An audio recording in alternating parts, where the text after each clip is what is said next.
राहुल गांधी का पॉलिटिकल सफर हमेशा ही एक रोलर कोस्टर राइड रहा है, लेकिन अब जो कोर्ट रूम ड्रामा पुणे में अनफोल्ड हो रहा है, उसने इस सफर को एक और एक्सप्लोसिव चैप्टर दे दिया है। कांग्रेस के लीडर ऑफ द ऑपोजिशन, जो खुद को गरीबों और मार्जिनलाइज के लिए आवाज उठाने वाला नेता बताते हैं, अब एक ऐसे डेफेमेशन केस में घिरे हुए हैं जो सिर्फ एक रिमार्क पर आधारित नहीं, बल्कि आइडियोलॉजी, हिस्ट्री, लीनेज और पॉलिटिकल टेंशन का फुल ब्लून कॉकटेल बन चुका है। Special MP MLA court Pune ने वेडनेसडे को एक अहम डेवलपमेंट में गांधी के एडवोकेट मिलिंद पवार द्वारा फाइल किए गए एक प्रोसेस यानी कि रिटन कम्युनिकेशन को रिकॉर्ड पर ले लिया, जिसमें उन्होंने राहुल गांधी की सेफ्टी को लेकर गंभीर एप्रीहेंशंस हाईलाइट किए, specially after he expose the एलिज्ड vote theft. दर्शकों, आपको बता दूं कि इस रिटन कम्युनिकेशन में कई सारे शॉकिंग फैक्ट्स रिवील किए गए हैं, साथ ही कुछ बहुत सीरियस एलिगेशंस को भी हाईलाइट किया गया है। क्या कोर्ट इसे एक्सेप्ट करेगा या नहीं, आइए ये जानने के लिए समझते हैं कि क्या वो बातें हैं जो राहुल गांधी के वकील ने अपनी कम्युनिकेशन में लिखी है। मिलिंद पवार ने अपने प्रोसेस में कोर्ट के सामने ये रखा कि बीजेपी के सीनियर लीडर्स ने राहुल गांधी के खिलाफ खुल्लम खुल्ला आपत्तिजनक स्टेटमेंट्स दिए हैं। उन्होंने पॉइंट आउट किया कि BJP leader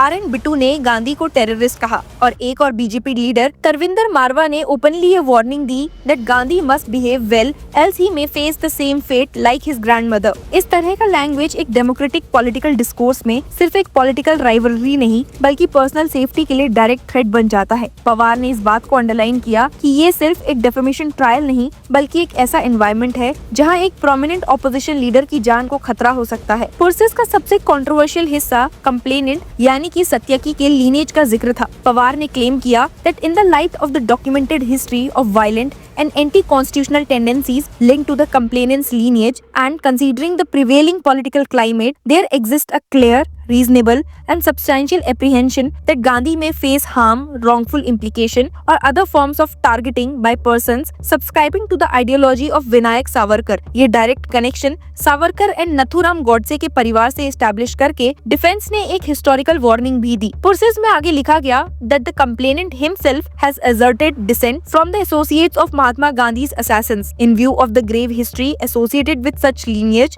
the defense harbors a genuine and reasonable apprehension that history must not be permitted to repeat itself. It is also necessary to note that the ideology of Hindutva followed by complainant's ideological forebears has in several instances assumed political power through unconstitutional means. यहाँ defence ने एक layered argument बनाया है, जैसे कि lineage की historical violent tendencies, Hindutva ideology का past unconstitutional power grab और करंट पॉलिटिकल क्लाइमेट का ब्लेंड करके उन्होंने कोर्ट को एक वार्निंग दी कि सिचुएशन ऑर्डिनरी नहीं है। पवार ने फर्दर एलिज किया that followers of such ideology have been known to spread animosity on caste and religious lines, manipulate electoral processes and benefit certain industrialist at the expense of the poor. ये एक broad ideological charge है जो गांधी के political positioning के बिल्कुल line में है। उनका कांस्टेंट अटैक कि कैसे रूलिंग डिस्पेंशन एलिजली कॉर्पोरेट क्रॉनीज को बेनिफिट करती है और गरीबों को इग्नोर करती है। प्रोसेस का एक और बोल्ड सेक्शन क्लियरली स्टेट करता है that Gandhi in his constitutional capacity as the leader of the opposition is standing against such policies and raising his voice for the poor and marginalised. Accordingly, it cannot be ruled out that the caste-based extremist, politically motivated industrialists, Hindutva supporters, and those willing to subvert constitutional governance may harbor animosity towards the accused। यानी defence ये कह रहा है कि राहुल गांधी की political activism और opposition stance ही उनके खिलाफ हॉस्टिलिटी को फ्यूल कर रही है, और इसी के बैकड्रॉप में there is a bona fide apprehension that the complainant may seek to derive undue advantage from the existing political circumstances with an intent to exert influence upon the court। Rahul Gandhi के लिए डेफेमेशन केसेस कोई नया phenomena नहीं है। सबसे ज्यादा media spotlight तब आई जब उन्होंने 2019 में एक इलेक्शन रैली के दौरान कहा, Why do all thieves have Modi surname? इस रिमार्क पर सूरत के एक कोर्ट ने उन्हें 2 साल की सजा दी, जिसके तुरंत पॉलिटिकल इफेक्ट में उनकी लोकसभा मेंबरशिप का टेम्पररी डिस्क्वालिफिकेशन देखने को मिला। कांग्रेस ने इसे पॉलिटिकल वेंडेटा का एग्जाम्पल बताया, जबकि बीजेपी ने कहा कि लॉ का फेयर एप्लीकेशन हुआ। उस वक्त राहुल गांधी ने ओपनली कहा था, मुझे जेल भेजो,